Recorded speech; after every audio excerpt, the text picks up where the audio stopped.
Request করেছি ওনাকে ছাত্ররা শ্রদ্ধা করেন এবং উনিও একটা সুন্দর একটা ভিডিও মেসেজ উনি দিয়েছেন ছাত্রদের জন্য। আমি আশা করব যে এই ভিডিও মেসেজটাও কাজে ইয়াদ হবে, কাজ দিবে। এইভাবে আমরা কাজ করে দেব।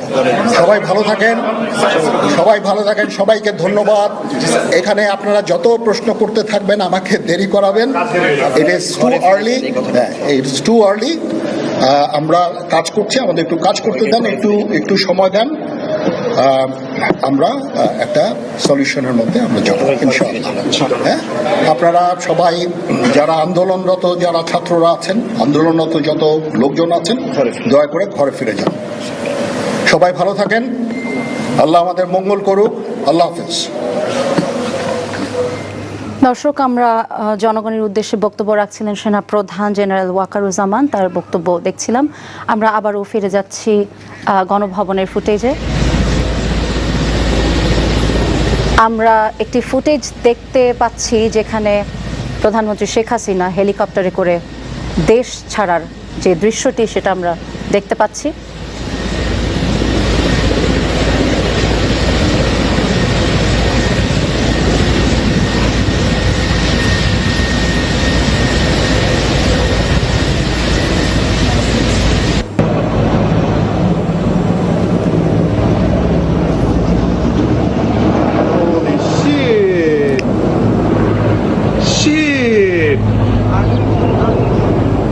হেলিকপ্টারে করে দেশ ত্যাগ করলেন শেখ হাসিনা, সেই ফুটেজটি আমরা দেখতে পাচ্ছি।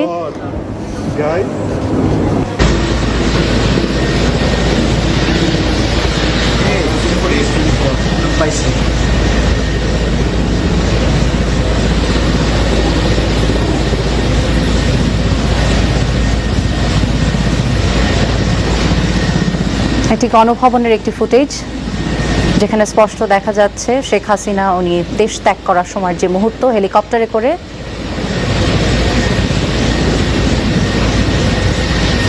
সেটার ভিডিও ধারণ।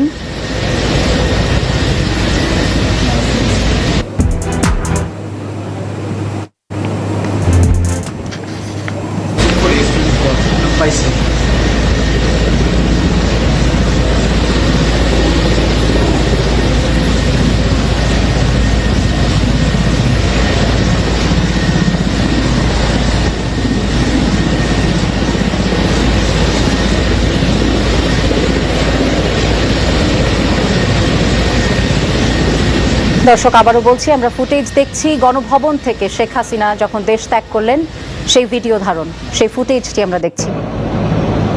হেলিকপ্টারে করে তিনি দেশ ত্যাগ করেছেন। আমরা সেনাপ্রধান ওনার বক্তব্য শুনছিলাম। তিনি বললেন ছাত্র জনতাকে শান্ত হবার জন্য, একটু অপেক্ষা করবার জন্য, উনি রাষ্ট্রপতির সাথে বসে আমাদেরকে এই যে এতগুলো ছাত্র হত্যা এবং যা যা দাবি ছিল সেগুলোর একটি সমাধান তিনি দিবেন। তিনি ধৈর্য ধরতে বলেছেন জনগণকে, ছাত্রদের শান্ত হতে বলেছেন এবং ওনার বক্তব্য থেকে যা শুনছিলাম আমরা, উনি আজকের মধ্যে একটি সিদ্ধান্ত দেওয়ার চেষ্টা করবেন। সম্ভবত আমরা আজকের মধ্যেই তার একটি সিদ্ধান্ত জানতে পারব।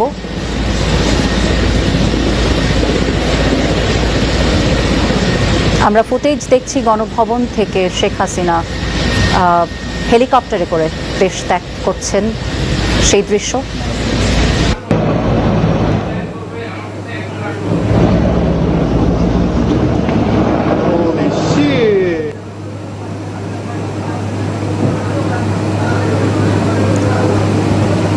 হেলিকপ্টারে করে তার দেশ ত্যাগের দৃশ্য ধারণ করেছে, সেই ভিডিও ফুটেজটি আমরা দেখছি।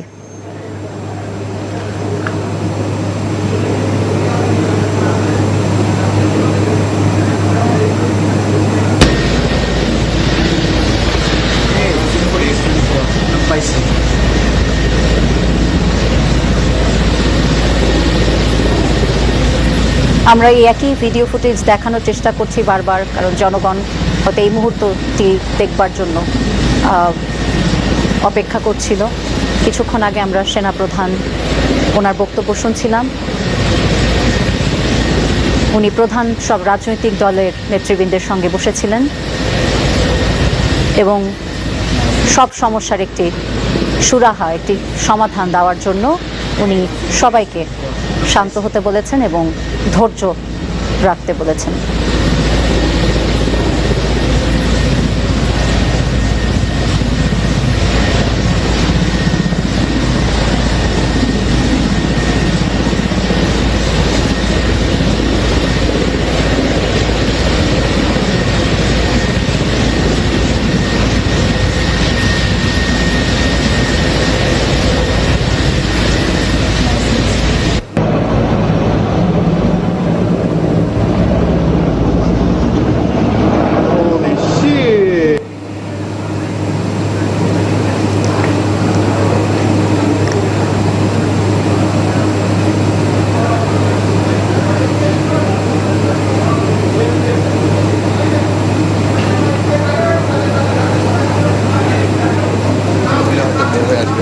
সংসদ ভবন আপনারা দেখতে পাচ্ছেন এবং তার পাশে একদিকে আমরা হেলিকপ্টারে শেখ হাসিনার দেশ ত্যাগের চিত্র দেখতে পাচ্ছি, আরেকদিকে আমরা দেখতে পাচ্ছি জনগণের তাদের ক্রোধ এবং তারা বঙ্গবন্ধুর মুরাল সেটা ভাঙার চেষ্টা করছে জনগণের মধ্যেই কেউ একজন, ছাত্র বা সাধারণ জনগণের কেউ। আমরা আবারও ফুটেজটি দেখছি যেই মুহূর্তে শেখ হাসিনা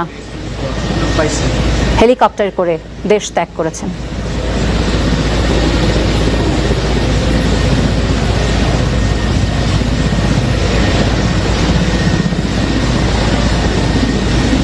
আজকে সাধারণ জনগণ সমগ্র বাংলাদেশ এক হয়ে এক দফা দাবিতে তারা মার্চ টু ঢাকা পালন করছেন।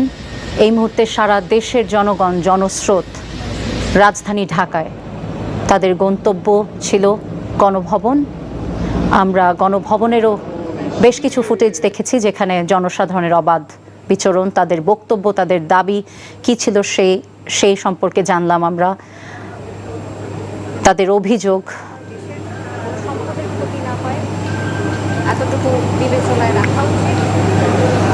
এরপর আমরা সেনাপ্রধান তার বক্তব্য শুনছিলাম। সেনাপ্রধান জেনারেল ওয়াকারুজ্জামান বক্তব্য রাখছিলেন জনগণের উদ্দেশ্যে। বর্তমান পরিস্থিতির অবসান হয়েছে সেরকম একটি ইঙ্গিত দিলেন তিনি এবং তিনি একটি সুস্পষ্ট সমাধান পুরো জাতিকে দেবেন। যত হত্যাকাণ্ড হয়েছে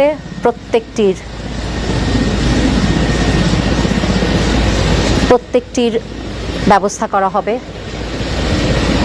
উনি বললেন সেগুলোর বিচার করা হবে। জনগণকে, সাধারণ জনগণ এবং ছাত্র সমাজ সবাইকে একটু ধৈর্য ধরতে বললেন, শান্ত হতে বললেন। আমরা আবারও ফুটেজটি দেখছি। গণভবনের কোনো এক পাশ থেকে ফুটেজটি নেয়া, শেখ হাসিনা দেশ ত্যাগ করছেন সেই মুহূর্তটি।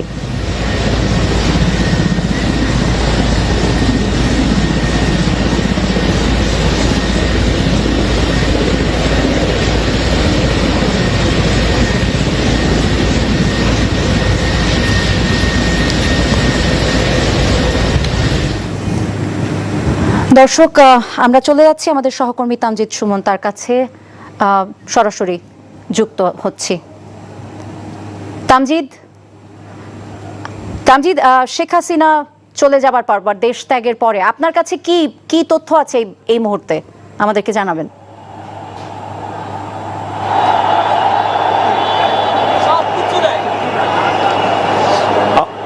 নাহিদ, এই মুহূর্তের তথ্য আসলে বাংলাদেশের ইতিহাসে এরকম দৃশ্য চোখে পড়েনি, অন্তত আমার পড়েনি। কারণ এই যে দৃশ্য দেখছি আমি এই মুহূর্তে কারণ বাজার এলাকার একটি ছাদে অবস্থান করছি এবং এই ছাদ থেকে যে দৃশ্যটি আমার চোখে পড়ছে, যদি আমি বলি যে আমি সংসদ ভবনের যে এরিয়াটি সেখান থেকে একদম এই কারণ বাজার, ফার্ম গেট সব পার হয়ে এই এলাকায় এসেছি এবং এখানে শুধুমাত্র মানুষ আর মানুষ ছাড়া আমার কোনো কিছু এখানে চোখে পড়েনি। কোনো যানবাহন নেই, কোনো কিচ্ছু নেই, শুধু মানুষ বেরিয়েছেন স্বতঃস্ফূর্তভাবে, পায়ে হেঁটে বেরিয়েছেন। তারা এই সমর্থন দিচ্ছেন যে এই যে আন্দোলনের মাধ্যমে, তারা বলছেন যে আন্দোলনের মাধ্যমে যেই জয় তাদের এসেছে এই জয় অবিস্মরণীয়, এই জয়ে তারা অংশ নিতে চান। কিছুক্ষণ আগে সেনাপ্রধান যখন বক্তব্য দিচ্ছিলেন এবং তিনি বলছিলেন যে সকলকে ধৈর্য ধরার জন্য তিনি একটি নিজে দায়িত্ব নিয়েছেন এবং তিনি বলছেন যে একটি ইন্টেরিয়াম গভর্নমেন্টের মাধ্যমে তিনি এই দেশের মানুষকে তার যে দাবি দেওয়া আছে সেই দাবিগুলো পূরণ করা হবে। ঠিক সেই মুহূর্তে যদি আমি আপনাদেরকে এই উপস্থিত জনতার যে আনন্দের বহিঃপ্রকাশ দেখাতে পারতাম, সেটি হয়তো অনেক বড় কিছু দেখানো হতো। তবে আমি যদি ব্যাখ্যা করি তাহলে সাধারণ মানুষের মনে যে উৎফুল্লতা, স্বতঃস্ফূর্ততা, সেটি কিন্তু তাদের মাঝ থেকে বেরিয়ে এসেছে এবং তারা অবস্থান করছেন রাস্তায়। এত কিছু শোনার পরেও তারা বলছেন যে তাদের দাবি দেওয়া মেনে নেবেন, কিন্তু তারা শুধুমাত্র রাস্তায় থাকতে চান তাদের উল্লাস প্রকাশের জন্য। এবং এবং এবং এবং এবং সেই উল্লাসটা আপনি যদি আমি ক্যামেরায় দেখাই, একটু জুম করেও যদি দেখাই, তাহলে এইখানে দেখেন এই যে রাস্তাটি, এই রাস্তাটি কিন্তু একদম ফার্মগেট হয়ে বিজয় সরণি এবং যে সংসদের এরিয়া, সেই সংসদের এরিয়ায় চলে গেছে এবং এই জায়গাতে মানুষজন যে আগাচ্ছেন সেটি আগানোর পর্যন্ত জায়গা নেই, যানবাহন তো দূরের কথা। অর্থাৎ এইখান থেকে একদম সেই সংসদ ভবন এরিয়া পর্যন্ত সম্পূর্ণটি মানুষে ভর্তি এবং মানুষের একটি কথা, তারা এই সমাজ নতুনভাবে গড়বেন, তারা এই দেশ নতুনভাবে গড়বেন। এদেশের যে দুর্নীতি, যে লুটপাট, যেই ক্ষমতার রাজনীতি, একক ক্ষমতার রাজনীতি, তারা সেটি দেখতে চান না। সেটিকে সংস্কারের মাধ্যমে নতুনভাবে দেশ গড়ে তোলার প্রত্যয়ে তারা যে আশা প্রকাশ করেছেন এবং সেই আশা প্রকাশের ক্ষেত্রে তারা এমন নেতৃত্ব চান যেই নেতৃত্বের মাধ্যমে বাংলাদেশকে নতুনভাবে জানবে, বাংলাদেশ বিশ্বের দরবারে নতুনভাবে পরিচিত হবে, একটি মানবিক রাষ্ট্র হিসেবে যেন গড়ে তুলতে পারে, সেটি তাদের দাবি। এবং এখন পর্যন্ত আমরা দেখছি সাধারণ মানুষ সেই গণভবনের দিকে ছুটে চলার চেষ্টা করছেন এবং তারা বলছেন যে যে কোনোভাবেই তারা সেই গণভবনের দিকে যেতে চান। তাদের আবেগ যে অনুভূতি, সেটিকে তারা আসলে ধরে রাখতে পারছেন না। তারা বলছেন, কেউ কেউ বলেছেন যে দেশকে নতুনভাবে তারা স্বাধীন করছেন এবং সেই নতুন যে স্বাধীনতা পাওয়ার যে স্বাদটি, সেই স্বাদটি তারা পরিপূর্ণভাবে তারা এটিকে উপলব্ধি করতে চান, উপভোগ করতে চান। এবং রাজধানীর পুরো জায়গার চিত্র কিন্তু আসলে একই রকম। এইখানকার চিত্র আমি যা দেখছি, আমি যদি বলি রাজধানীর অলিতে গলিতে, মেইন রাস্তায়, সব জায়গার চিত্র একই রকম। আমি দেখেছি রাস্তাতে বেরিয়ে পড়েছেন সাধারণ মানুষ, শুধু নয় তার পরিবারের সদস্য, সন্তান, পিতা, মাতা, বৃদ্ধ, কম বয়স্ক মানুষ, শিশু, জোর করে যে ক্ষমতা ধরে রাখার যে একটি প্রবণতার এই বিষয়গুলো যেগুলো সাধারণ মানুষ বলেন, সেটি কিন্তু তাদের মুখে আবারও বেরিয়ে আসছে যে এইখান থেকে তারা মুক্তি পাচ্ছেন, পেতে যাচ্ছেন এবং তারা আশা প্রকাশ করেছেন যে নতুন যে সেনাপ্রধানের মাধ্যমে যে এই কথাগুলি তারা শুনতে পেরেছেন, নতুনভাবে যে অন্তর্বর্তীকালীন কিছু একটা গঠন হতে যাচ্ছে, তারা নিশ্চয়ই দেশের জন্য ভালো কিছু করবেন।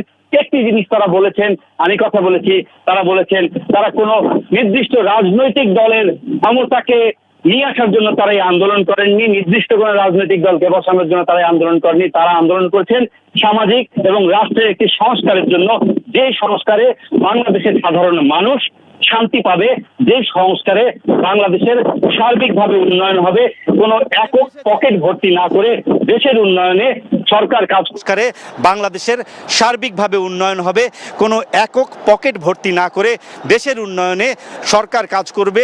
এই ধরনের আশা থেকেই কিন্তু সাধারণ মানুষ এই আন্দোলনে নেমেছেন এবং এই আন্দোলনের পরিপ্রেক্ষিতে আজকে আমরা যে চিত্রটি দেখতে পাচ্ছি, সেই চিত্রটি হচ্ছে সার্বজনীন চিত্র। সার্বজনীনভাবে দল মত নির্বিশেষে শুরু থেকে যে শুরু হওয়া ছাত্র আন্দোলন, সেই আন্দোলনটি যখন সরকার পতনের এক দফা আন্দোলনে চলে এলো, সেই আন্দোলনেও কিন্তু সর্বজনীনভাবে মানুষ এখানে স্বতঃস্ফূর্তভাবে অংশগ্রহণ করছেন। আমি আপনাদেরকে একটু বলে রাখি, আমার সহকর্মী সাদিক, তিনি কিন্তু রাজধানীর বিভিন্ন জায়গায় ঘুরেছেন, তিনি গণভবন এলাকায় গিয়েছিলেন এবং সেখানকার যে এই যে সার্বিক চিত্র, এখনকার চিত্র আমি তার কাছে জানার চেষ্টা করব। সাদিক, আপনি রাজধানীর বিভিন্ন জায়গায় ঘুরেছেন, আমার পেছনে যে চিত্রটি দেখছি, আমরা যদি নিচে যাই তাহলে এই চিত্রটি হতো আরও বিশাল হবে, আমি হয়তো মানুষের ভিড়ে যেতে পারবো না। আপনিও নিশ্চয়ই এরকম একটি পরিস্থিতিতে পড়েছেন। আপনি আমাদেরকে কি বলবেন এই যে জাতীয় সংসদ এলাকা বা গণভবন বা এই আশেপাশের এলাকায় আপনি কেমন পরিস্থিতি দেখতে পেয়েছেন, তাদের আসলে মতামতটা কেমন ছিল? আজকে যদি সকাল থেকে বলি যে মানুষের যে উল্লাস উচ্ছ্বাস সেটি কিন্তু হঠাৎ করেই প্রকাশিত হয়েছে, যখন শোনা যাচ্ছিল যে বর্তমান যে সরকারের পতন চাওয়া হচ্ছিল, বারবার পতন চাওয়া হচ্ছিল, সেখানে কিন্তু অজস্র প্রাণ ঝরে গেছে। আপনাকে যদি একটু ফ্ল্যাশব্যাক করাই, সেটি হচ্ছে বাংলাদেশের ইতিহাসে এই ধরনের 90-এর গণ অভ্যুত্থানেও আমার মনে হয় না যে এত মানুষ রাস্তায় নেমে এসেছে। দল মত ধর্ম বর্ণ নির্বিশেষে সব মানুষ রাস্তায় নেমে এসেছে, সবার এক ধরনের ধ্বনি এবং প্রচণ্ড পরিমাণে তারা উল্লসিত উচ্ছ্বসিত। এতদিনের যে জাতাকলে পৃষ্ঠ সেটি অবশ্যই বলতে হয়। আমি এই জন্য বলবো যে মানুষগুলো কিছুক্ষণ আগে আপনি হয়তো শুনতে পাচ্ছেন যে বলা হচ্ছিল যে মানে তারা বলছিলেন যে ভুয়া ভুয়া বলা হচ্ছিল। আসলে সত্যিকার অর্থে এটি এ কারণে বলা হচ্ছে যে এখানে যেই স্বাধীনতা ছিল, যে স্বাধীনতা স্বাধীনভাবে বাংলাদেশের সংবাদপত্রগুলো লিখতে পারতো, সেটি কিন্তু অনেক দিন থেকে লেখা যায়নি। প্রেসক্রিপশন সাংবাদিকতা করা হয়েছে, সেই বিষয়টাই কিন্তু বারবার তারা বলার চেষ্টা করেছেন। দুই একটি টেলিভিশন যখন বলার চেষ্টা করেছেন তাদেরকে কিন্তু নানা ধরনের প্রেসক্রিপশন দিয়ে আটকে দেওয়ার চেষ্টা হয়েছে। এই যে মানুষের যে জনরোষ, মানুষ যে চাচ্ছেন সত্যিকার অর্থে প্রত্যেকটা জিনিস তার ফাংশনাল ওয়েতে কাজ করবে, গণমাধ্যম যেমন স্বাধীনভাবে কাজ করবে, মানুষ যেমন তার ভোটের অধিকার ফিরে পাবে, সেই বিষয়টা নিয়ে মানুষ প্রচণ্ড পরিমাণ ক্ষুব্ধ। আজকেও আমরা নিচে যখন কথা বলছিলাম, গণভবনে যখন তারা ঢুকেছেন, প্রত্যেকটা মানুষের বারবার বলছিলেন আমার অধিকারটা কোথায়। আমি যখন 5 বছর পরে একটি ভোটের অধিকার চাই, সেই অধিকারটি আমরা কোনোভাবেই পাচ্ছি না। সেই অধিকারটি সেই সাধারণ মানুষের কথাগুলো হয়তো আমি বলছি এই ক্যামেরার মাধ্যমে। এবং আপনি জানেন যে এই যে মানুষগুলোর মধ্যে দেখছেন, এখানে কিন্তু কোনো ধরনের ভেদাভেদ নেই, ধর্ম বর্ণ নির্বিশেষে। এমনকি আপনি দেখবেন যে অনেক যারা কোনো ধরনের রাজনীতির সাথে সম্পৃক্ত নয়, কোনো ধরনের তারা সমর্থন করেন না কোনো কিছু, কিন্তু এই ধরনের একটি নির্যাতন নিষ্পেষণের, বিশেষ করে আমি একটা জিনিস বলি, যেই সমবেত মানুষ, লাখো মানুষ, আমি বলবো এখন আর হাজারের পর্যায়ে বলার সময় নেই, লাখো মানুষ, এই লাখো মানুষের ভিড়ে আপনি কি বিন্দুমাত্র তাদের মাঝে নাশকতা দেখতে পেয়েছেন? তারা কিন্তু শুধুই উল্লাস করছে। অর্থাৎ তাদের চাওয়াটা অনেকটা যৌক্তিক ছিল বলে কিন্তু আজকে তারা সেটি সফল হতে পেরেছেন। এটা আমি মনে করি জনগণের ভাষাটা এরকম। আপনি কি সারা রাজধানী ঢুকে কোনো নাশকতা দেখতে পেয়েছেন এত বড় জমায়েত? কোনো ধরনের নাশকতা দেখতে পারিনি। আজকে শুধু সাধারণ মানুষের যে উল্লাস উচ্ছ্বাস আনন্দ আমি দেখেছি। সকালবেলায় আপনাকে নিশ্চয় স্মরণ করে দিতে চাই মুগ্ধর কথা, যার কথা অনেক বেশি ভাইরাল হয়েছে, যে পানি লাগবে পানি, এ ধরনের কথা বলে অনেক মা এসেছেন, কান্না করেছেন এবং তারা বলেছেন যে আমি এ ধরনের আমি আসলে আমি আপনাকে যদি সার্বিকভাবে বলি তাহলে সেটি হচ্ছে যে পুরো বাংলাদেশের চিত্রই হয়তো একই রকম হয়ে যাবে। রাজধানীর চিত্রটা আমি আপনাকে এখান থেকে দেখাতে পারছি, হয়তো ধীরে ধীরে আমরা পুরো বাংলাদেশের চিত্রটি দেখাতে পারবো। এখন শুধুমাত্র সাধারণ মানুষ পথে নেমেছেন, তারা উল্লাস করছেন, তারা বিজয় করছেন, তারা বলছেন তারা তাদের অধিকার সংরক্ষণে কাজ করবেন এবং সেই অধিকার সংরক্ষণে কাজ করার জন্য প্রাথমিক যে বিজয়, সেই বিজয়টি এখন পর্যন্ত তারা ছিনিয়ে নিয়ে আসতে পেরেছেন এবং এই বিজয়টি তারা ধরে রাখার চেষ্টা করবেন এবং এই বিজয়ের মাধ্যমে দেশ গড়ার চেষ্টা করবেন। নাহিদ। দর্শক, আমাদের সহকর্মী তামজিদ এবং সাদিক জানাচ্ছিলেন সার্বজনীনভাবে দলমত ধর্ম বর্ণ নির্বিশেষে সারা দেশের মানুষ যেভাবে স্বতঃস্ফূর্তভাবে অংশগ্রহণ করছেন এই বিজয় মিছিলে, সেটির দৃশ্য ধারণ করছিলেন। দর্শক, এই মুহূর্তে আমরা চলে যাব আমাদের আরেক সহকর্মীর কাছে। উনি আমাদেরকে রাজধানীর রাস্তাঘাটের খবর জানাবেন। হাসান মাহমুদের সাথে যুক্ত হচ্ছি আমরা। বিপুল সংখ্যক মানুষ আসলে পুরো ঢাকায় দখলে নিয়েছে বলা যায়। আজকে যে লং মার্চ কর্মসূচি শিক্ষার্থী জনতার ছাত্র জনতার, সেই ছাত্র জনতার লং মার্চকে ঘিরে পুরো ঢাকা এক ধরনের মানুষের শহরে পরিণত হয়েছে।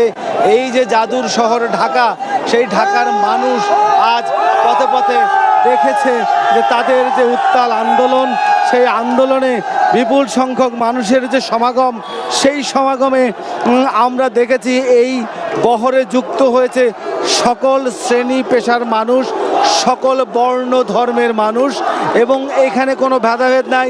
নারী পুরুষ, মুটে মজুর, কর্মকর্তা, দিনমজুর সবাই এই সামিল হয়েছে আজকের এই অভ্যুত্থানে বা গণ আন্দোলনে কিংবা এক দফা দাবিতে, যে সরকারের পদত্যাগের দাবি ছাত্র জনতার। সেই ছাত্র জনতার মিছিলের আসলে শেষ কোথায়, এই মিছিলের শেষ কোথায় কিংবা এই মিছিলের শেষ বলা যায় না, কারণ শুরুটাও দেখা যাচ্ছে না, শেষটাও দেখা যাচ্ছে না। বিপুল সংখ্যক মানুষ, এমন মানুষ হয়তো ঢাকার রাজপথ এর আগে দেখেনি। এত মানুষের জোয়ার, যে গণজোয়ার সৃষ্টি হয়েছে, সেই গণজোয়ারে বিপুল সংখ্যক মানুষের যে গণজোয়ার তাতে যুক্ত হয়েছে নারী, পুরুষ, শিশু। আমরা এই বহরে দেখেছি অনেক মায়ের হাত ধরে সন্তানরা দেখতে এসেছে আজকে এই বিজয়। কারণ দেখা গেছে যে অনেক নারীকে নেমে আসতে দেখা গেছে এই শহরে, শিক্ষার্থী তো রয়েছেই, অনেক কর্মকর্তা, আমরা অবসরপ্রাপ্ত অনেক সেনা কর্মকর্তা, নৌবাহিনীর কর্মকর্তা, এমনকি বিমান বাহিনীর কর্মকর্তাকেও এই মিছিলে পেয়েছি এবং এই মিছিলে পেয়েছি এবং এই মিছিলটির শেষটা কোথায়? যতদূর চোখ যায় মানুষ আর মানুষ সবাই গণভবনের দিকে অভিযাত্রায় যুক্ত হচ্ছে এবং তাদের একটাই দাবি, তাদের বুকে সেই ভাই হারানোর কষ্ট, তারা যে হারিয়েছে, আবু সাইদের রক্ত তারা বৃথা যেতে দেবে না, মুগ্ধর রক্ত তারা বৃথা যেতে দেবে না। এমন অসংখ্য জানা অজানা, নাম জানা মানুষের সেই বিপুল মানুষের জনসমর্থনকে আমরা দেখেছি, তারা এখানে যুক্ত হয়েছে এবং বিভিন্ন শ্রেণী পেশার মানুষ, বিভিন্ন শ্রেণী পেশার মানুষকে আমরা আজকে দেখেছি যে এই বহরে যুক্ত হয়েছে এবং এই মানুষের সাথে বিপুল সংখ্যক মানুষ কিন্তু আজকের এই মিছিলে আমরা দেখেছি শাহবাগ থেকে গণভবন পর্যন্ত কিংবা মিরপুর থেকে শুরু করে সর্বত্র এই মানুষের গণজোয়ার এবং বিভিন্ন বয়সী, বিভিন্ন পেশার, বিভিন্ন শ্রেণী পেশার মানুষ কিন্তু এখানে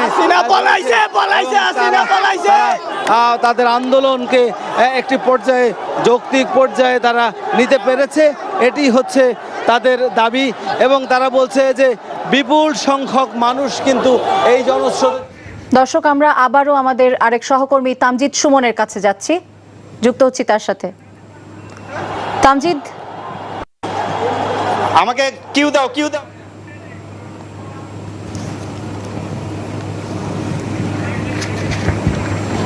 শুনতে পাচ্ছি। তামজিদ, আপনার কাছে আর কি তথ্য আছে আমাদেরকে জানান। শুনতে পাচ্ছি। জি, এই মুহূর্তে আমরা কি দেখছি, কি দৃশ্য? আমরা আগুন দেখতে পাচ্ছি, এটা কিসের, কি পরিস্থিতিটা আমাদেরকে একটু জানাবেন। আমি তো উল্লাসের কথা এতক্ষণ বললাম, উল্লাস চলছে, কিন্তু এই মুহূর্তে যদি আমি আপনাকে একটি চিত্র দেখাই, সেটি হচ্ছে এখন যে উল্লাস এক সাইডে এক পাশে চলছে, কিন্তু আমরা দূর থেকে ক্যামেরাবন্দি যেটি করেছি, এখানে একটি ভবনে আমরা আগুন দেখছি এই মুহূর্তে।